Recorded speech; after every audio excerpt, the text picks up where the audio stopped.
Bro இது நான் எப்படி சொல்றது, எப்படி ஸ்டார்ட் பண்றது, எப்படி முடிக்கிறதுன்னு எனக்கு தெரியல. ஏன்னா வந்து ரொம்ப, அதாவது ப்ரொடியூசர் சைடில் அவங்க கஷ்டப்படுறாங்களோ இல்லையோன்னு எனக்கு தெரியல. ஆனால் நான் மக்கள் சைடில் வந்து பார்த்தீங்கன்னா ரொம்ப கஷ்டப்பட்டிருக்கோம். ஏன்னா படம் வரும்னு சொல்லிட்டு ரொம்ப எதிர்பார்த்துட்டு இருந்தோம். ஆனால் வர முடியாமல் ரொம்ப ஒரு கஷ்டத்துக்கு ஆளான மாதிரி மக்கள் எல்லாருமே ஃபீல் பண்ணாங்க. ஆனால் ரொம்ப நாள் கழிச்சு இன்னைக்கு, அதாவது நாளைக்கு இந்த படம் ரிலீஸ் ஆக போகுது. நான் மட்டும் இல்லாமல் என்னை சுற்றி இருக்க என்னோட ஃப்ரெண்ட்ஸும் சரி, நிறைய விஜய் ஃபேன்ஸ் நிறைய பேர் இருக்காங்க. எல்லாருமே ரொம்ப ஹாப்பியாக இருக்காங்க. இது எப்படி செலிப்ரேட் பண்ணுறது, கிட்டத்தட்ட அந்த மதுரையிலலாம் வந்து பார்த்தீங்கன்னா அழகர் கோயிலில் வந்து செலிப்ரேட் பண்ணுவாங்கல்ல, அந்த அளவுக்கு கிட்ட பிளான் பண்ணியிருக்காங்க. அந்த மாதிரி வந்து நம்ம தளபதி படத்தை வந்து செலிப்ரேட் பண்ணணும் அப்படின்னு சொல்லி பிளான் பண்ணியிருக்காங்க. கண்டிப்பாக வந்து பார்த்தீங்கன்னா எப்படி சொல்றது, இந்த இங்க நடக்கிற இந்த தளபதி திருவிழா வந்து பாத்தீங்கன்னா எந்த ஒரு ஊர்லயும், எந்த ஒரு இடத்துலயும், எந்த ஒரு ஆக்டர்ஸ்க்குமே இந்த மாதிரி நடக்காத மாதிரி நம்ம மக்கள் வந்து பாத்தீங்கன்னா பயங்கரமா சிறப்பா பண்ணுவாங்க. ஸோ கண்டிப்பா நான் சொல்றேன், இன்னொரு வாட்டியும் சொல்றேன், நாளைக்கு நடக்கிற மாதிரி எந்த ஒரு ஊர்லயும் எந்த ஒரு ஆக்டர்ஸ்க்கும் இந்த மாதிரி பண்ணிருக்க மாட்டாங்க. ஸோ அந்த அளவுக்கு வந்து பாத்தீங்கன்னா மாசா, கிளாஸா, சூப்பரா, பயங்கரமா பண்ண போறாங்க. மிரட்டி விட போறாங்க. வெயிட் பண்ணி பாருங்க, சூப்பரா இருக்கும்.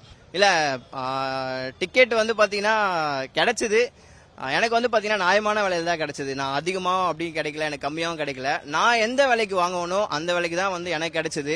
நிறைய பேர் சொல்றாங்க, ஆனா அது உண்மையா பொய்யான்னு எனக்கு தெரியாது. ஏன்னா தளபதியை வந்து டவுன் பண்ணணும், அவரோட இதை வந்து ஸ்பாயில் பண்ணணுன்றதுக்காக நிறைய பேர் பொய் சொல்லவும் ரெடியா இருக்காங்க. அது உண்மையா பொய்யான்றது நமக்கு தெரியல. ஆனா எனக்கு ஒரு நல்ல விலையில, நியாயமான விலையில தான் டிக்கெட் கிடைச்சது. என் பேர் மகிழன். ரொம்ப இது ஒரே சந்தோஷமா இருக்குது, அதே போல ஒரு துக்கமாகவும் இருக்குது. ஏன்னா தளபதி படம்னாலே அதிரடியா தளபதின்னு நம்ம எல்லாருமே வரவங்க தான்.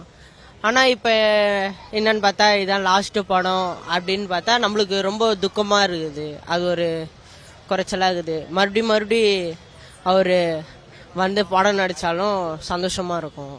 நான் டிக்கெட் எடுக்கணும்னு பார்த்தேன், ஆனால் டிக்கெட் இன்னும் எனக்கு கிடைக்கல. நான் பார்த்துட்டு இருக்கேன்.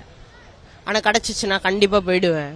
அதுக்காக வெயிட்டிங்கில் இருக்கேன். டிக்கெட் இருக்கலான்னு பார்த்தா இங்கே வந்து ஒன்லி ஆன்லைன் ஷோ வண்டி தான் அப்படி சொல்லியிருக்காங்க. டிக்கெட்டு புக் பண்ணணும். எல்லாரும் போகிறாங்கன்னா அவங்ககிட்ட டிக்கெட் இருக்கான்னு பார்த்துட்டு தான் நான் புக் பண்ணோம் சார். கண்டிப்பாக வரும் சார், கண்டிப்பாக வரும். முதலமைச்சர் விஜய், சி ஜோசப் விஜய்ன்னு வரும். என் பேர் சஞ்சய். எமோஷனல் தான் ஃபர்ஸ்ட் ஆஃப் ஆல் ப்ரோ. அதை தாண்டி வேறு எதுவுமே இல்லை. என்ஜாய் பண்ணவும் வந்திருக்கோம். பட் லாஸ்ட் மூவி பார்க்க முடியாததுக்கப்புறம் ரீரிலீஸில் தான் பார்க்க முடியும். தடைகள் தாண்டினா அண்ணன் படம்னால தடைகள் தாண்டி வந்தால் தானே படமே. அதை தாண்டி வந்தால் படமே இல்லைல்ல. ஸோ நாங்கள் அதை தடைகள் தான் நாங்கள் ஆல்மோஸ்ட் நாங்கள் வெல்கம் பண்ணுறோம். அதை இன்னும் கொடுங்கன்னு தான் எதிர்பார்க்குறோம். அப்படிலாம் எங்கேயுமே இல்லை. புக் ஆயிடுச்சுன்னா ஆமாம், லீக் ஆன படமாக இருந்தால் என்ன புக் ஆகக்கூடாதுங்களா?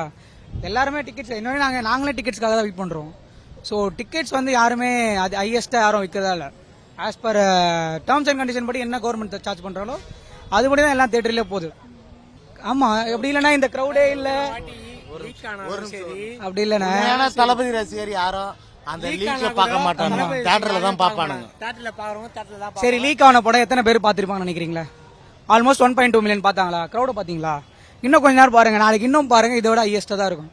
லீக் ஆயிடுச்சுன்னு எல்லாம் சும்மா பார்ப்பாங்க. பட் தியேட்டர் எக்ஸ்பீரியன்ஸ்ன்றது வேற இருக்கு. சோ அது எல்லாமே பாப்பாங்க. போக்கல அந்த வீடியோல வரத பாக்குறவங்க உண்மையான தலபதி தியேட்டர்ல தான் பாப்பாங்க. கண்டிப்பா இந்த ஆகா போகாத இருக்கிறாங்க. மெயினா எஸ்பெஷலி இந்த ஏடிஎம்கேல டிஎம்கேல எல்லாம் பாப்பாங்க. உண்மையான தலபதி ரசிகர் யாரும் மோஸ்டா வாட்ச் பண்ணிருக்க மாட்டாங்க. தியேட்டர் எக்ஸ்பீரியன்ஸ் தான் கண்டிப்பா எதிர்பார்க்கறோம் இல்ல போட்டு முதலமைச்சர் விஜய் வருதுல, அதுக்காக நாங்க வந்து தலை நிமிர்ந்து தான் அந்த படத்தை பார்த்தோம். நம்மள கலாச்சிருந்தாங்க என்னன்னா தளபதி ரசிகர்கள் நீங்க ஒரு அணில அப்படின்னு கலாச்சிருந்தாங்க.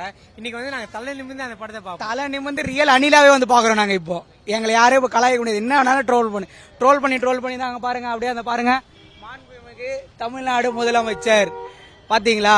நீ ட்ரோல் பண்ணி கலாச்சினாலதான் இப்ப இவ்வளோ. இல்லன்னா பிரதமர் ஒருத்தர் இன்னும் வீட்டிலேயே உட்காந்து பாத்துட்டு இருக்காரு. ஒருத்தர் எல்லாம் நம்ம என்ன சொல்றேன்னு தெரியல. பிரவீன் ப்ரோ, இதுதான் எங்களுடைய கடைசி படம்னு நினைக்கிறோம். இதுக்கப்புறம் வருஷம் எங்கள் பழைய படத்தை எல்லாத்தையும் பார்ப்போம். எங்கள் தளபதியுடைய பழைய படத்தை எல்லாத்தையும் பார்ப்போம். நாளைக்கு என் பையனுக்கு நாளைய தீர்ப்பை போட்டு காட்டுவேன்.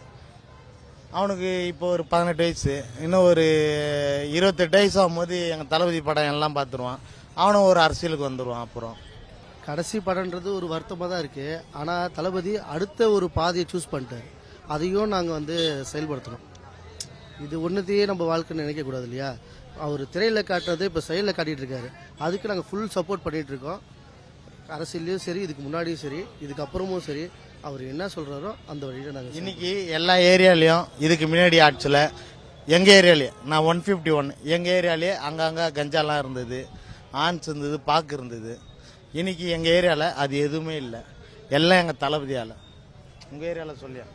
சின்ன சின்ன குழந்தைங்களெல்லாம் வந்து கார்ட்டூன் பார்க்க வச்ச உலகம் இது இன்னைக்கு. ஆனால் சின்ன சின்ன குழந்தைங்களெல்லாம் கூட எலெக்ஷன் ரிசல்ட் அன்னைக்கு அம்மா 60 போயிடுச்சு லீடிங்கு, 61, 62 அப்படின்னு பேச வச்சது எங்கள் தளபதி மட்டும்தான்.